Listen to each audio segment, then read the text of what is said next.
83, the Liquor Act, to order. I will begin by asking fellow members of the committee to introduce themselves, beginning with Deputy Chair Frida Marsalis.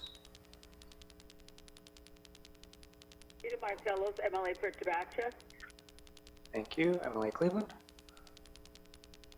Caitlin Cleveland, MLA Camley. MLA Semler.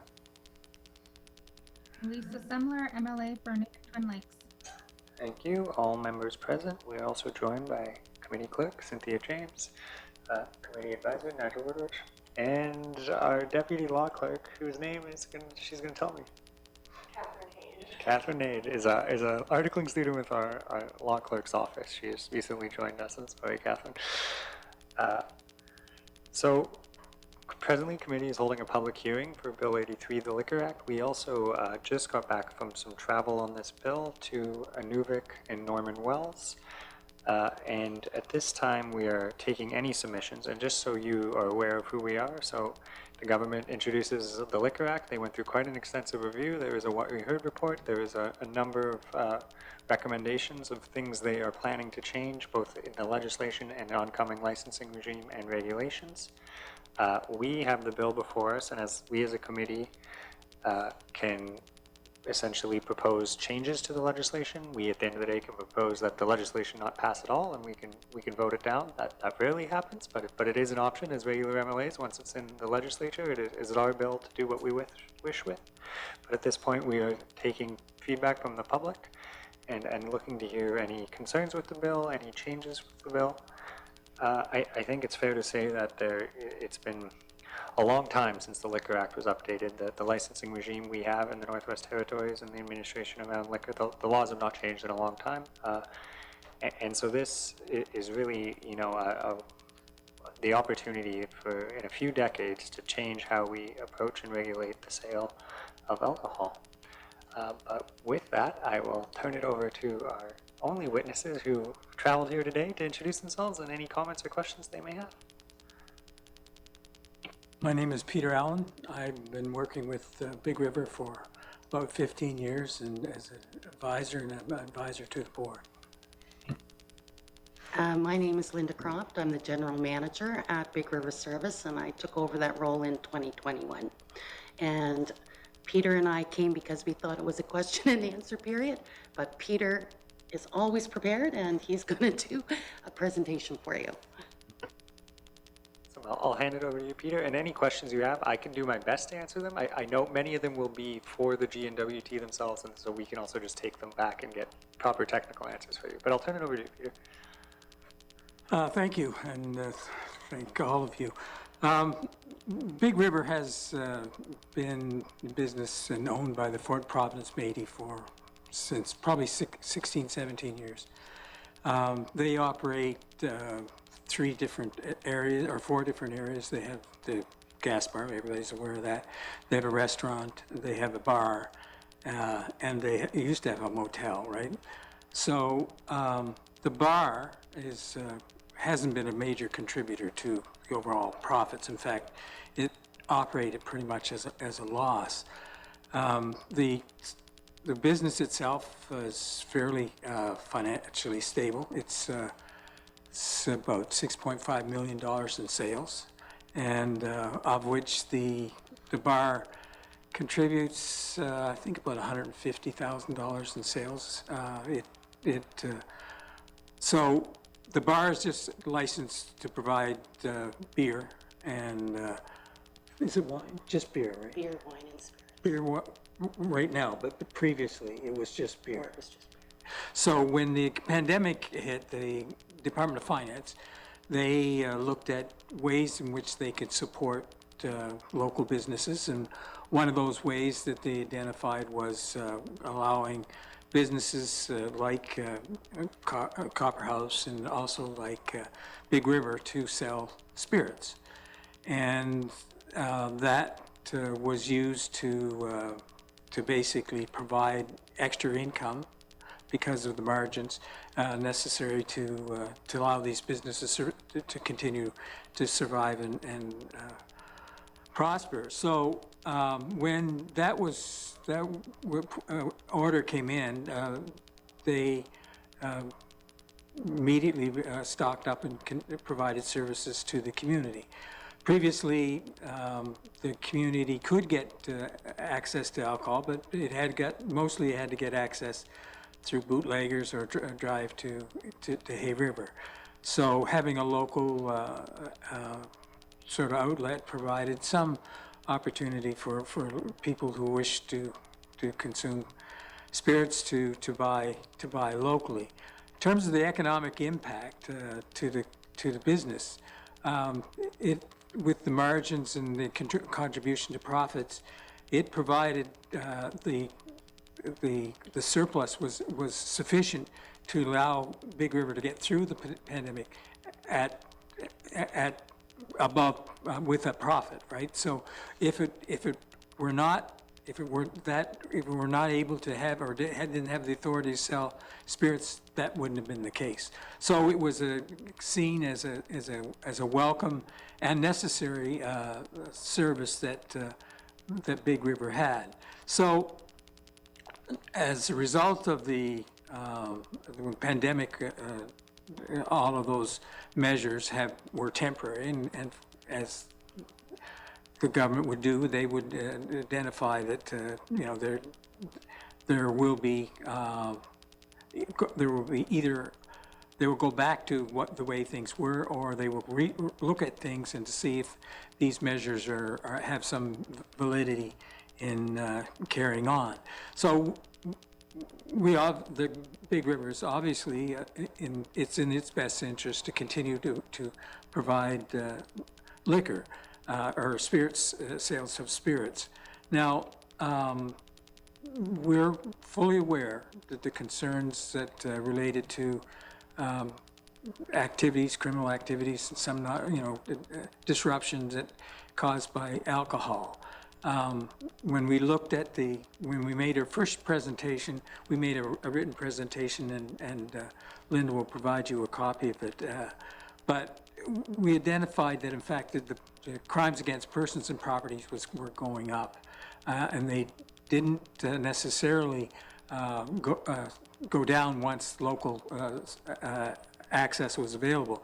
So, and we tried to understand just why that happened, and a lot of it was because the extra CERB payments were providing extra income to the community, and so overall consumption didn't go down, and so we wouldn't expect that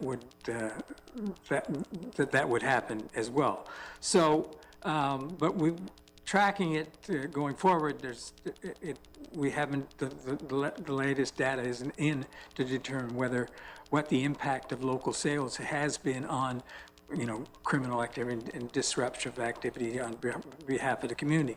But if you look at like Fort Smith and Fort Simpson, where they have sales, their crimes against persons and property are sort of in the middle or bottom or the bottom half of the communities, NWT communities, in terms of those two indicators, crimes against persons and property. So it's not a fact that local access creates a sort of incentives for, or creates necessary actions that results in a higher incidence of crimes against persons and property. So, but the same token, in the initial presentation, Big River was very conscious of the need to be a community player and to be part of the solution, and so that decisions were be made locally rather than in Hay River or wherever other people would purchase spirits. So part of our presentation was to support local committees or local authorities in developing programs, prevention programs, education programs, and that kind of stuff. And also committed to point of purchase material that basically promotes healthy access or healthy drinking behaviors.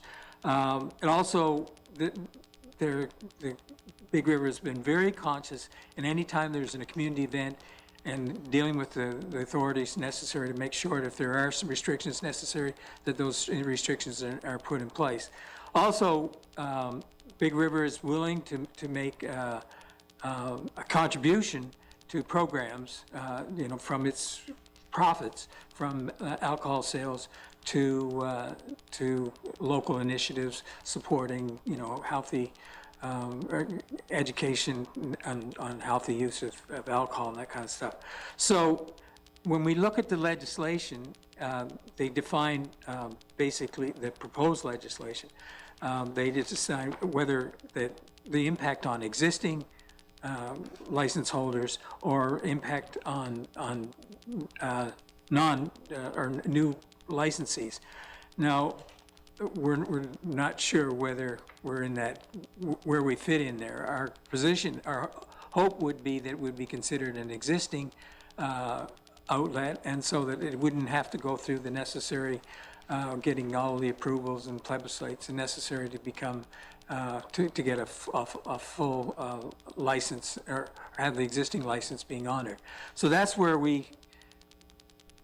Big River is that, I mean, the legislation, we looked at it, there's nothing in it that really stands out that says, there's something that is going to have an immediate effect on their business. What would have immediate effect on the business is if the license was denied or it was withdrawn.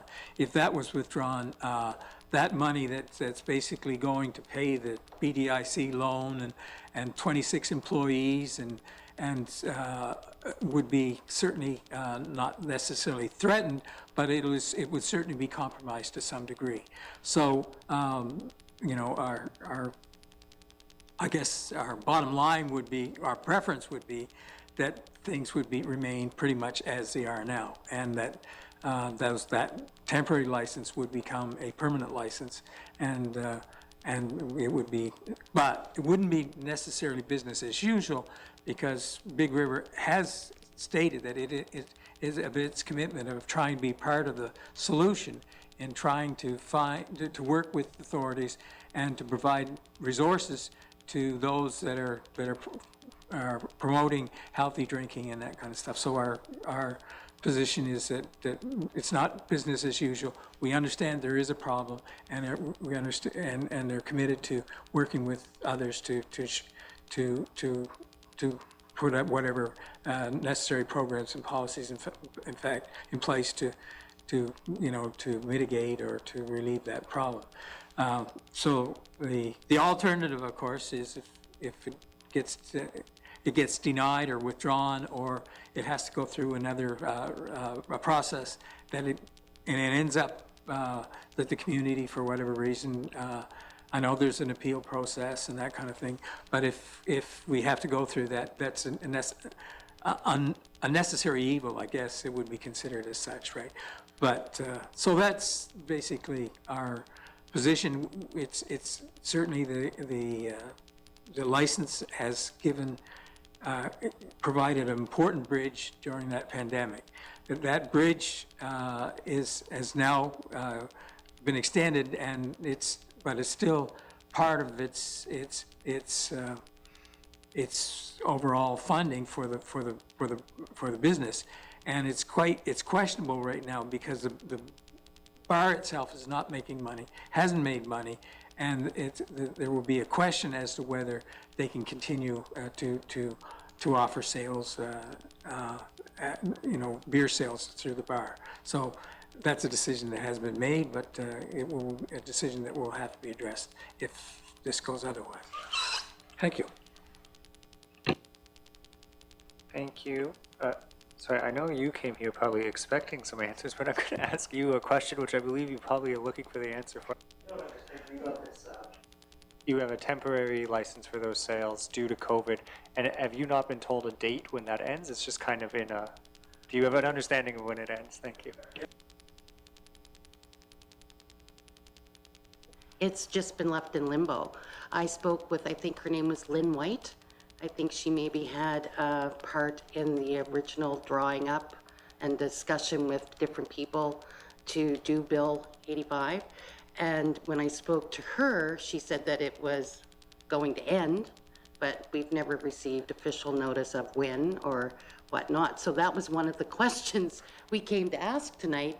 Has that become a regular part of our business, or what, where does that stand? Because really, without those spirit sales, I feel that our bar may not even remain operational, and I will have to lose some employees, so. Okay, thank you. I can commit to trying to find that answer for you, so you at least we have a baseline for this conversation. With that, I will turn it over to whether any other committee members have questions or comments at this time.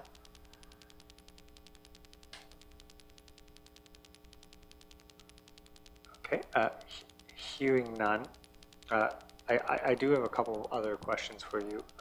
And this is just, I don't know who right now would make the decisions in Fort Providence for either the temporary prohibition orders, or who is doing that?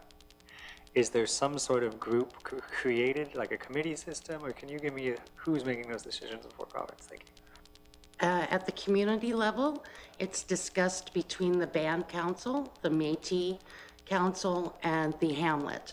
And then myself and the manager at Snooshoo Inn, which is the other licensed establishment, we work very closely, whether it's an event that's happening, such as a funeral, or if there's date show meetings or different things. Like, we're all very mindful, especially of cultural reasons. We even closed a bit over the pandemic when we felt things were getting a little out of control with different things. So it's not really a formed committee. It's just that we all communicate, and based on that, and then the bars made the ultimate decision. Well, okay, are we going to close? And we always went by the request and would close, sometimes up to 10 days.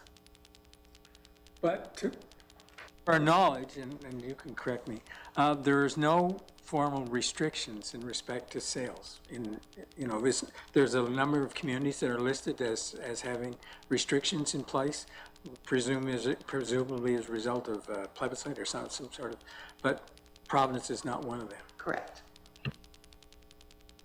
Thank you. Any further questions, comments from committee members? Hearing none, thank you very much for attending today. We commit to getting you some answers the best we can. And if you have any written or further submissions, feel free. Go ahead. You have a written submission. Could we deliver it to you, to your office?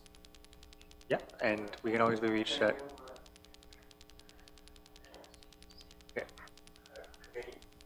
At NT Assembly is the email that all of our staff get. My email is Rylund_Johnson at NT Assembly. We're all very easy to find. And I will send that off to you. thank you very much. Yeah. Thank you very much for your time.